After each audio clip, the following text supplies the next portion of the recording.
Yaxın günlər ərzində bəzi ərazilərdə hava şəraitinin fasilələrlə yağıntılı keçəcəyi, yağışın ayrı-ayrı yerlərdə intensiv və güclü olacağı, bəzi çaylarda sululuğun artacağı, sel və daşqın keçəcəyi, şimşək çaxacağı və arabir güclü külək əsəcəyi proqnozlaşdırılır.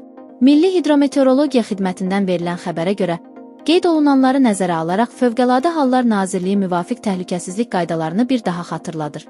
İntensiv yağıntıların səbəb ola biləcəyi daşqın və seldən qorunmaq üçün daşqın və sel təhlükəli ərazilərdən uzaq durmaq, bu təhlükə ilə üzləşdikdə dərhal yaxınlıqdakı yüksəkliyə qalxmaq tövsiyə olunur. Həmçinin güclü külək zamanı yüngül konstruksiyalı və müvəqqəti tikililərdən, bina və reklam lövhələrindən uzaq durmaq, elektrik dirəyi və naqillərinin, hündür ağacların altında dayanmamaq tövsiyə olunur.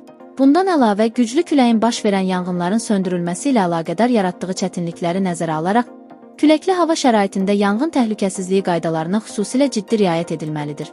Eyni zamanda ildırımla bağlı təhlükələrdən qorunmaq üçün elektrik cihazlarını şəbəkədən ayırmaq, telefonla danışmamaq, açıq havada olarkən elektrik xətti, ildırım ötürücüsü, navalça və antenaya yaxınlaşmamaq, hündür ağacların altında daldalanmamaq və bu məqsədlə nisbətən çökək yer seçmək, avtomobildə olduqda isə hərəkəti dayandıraraq şüşələri qaldırıb ildırımın bitməsini gözləmək lazımdır. Təhlükə zamanı 112 xidmətinə zəng edin.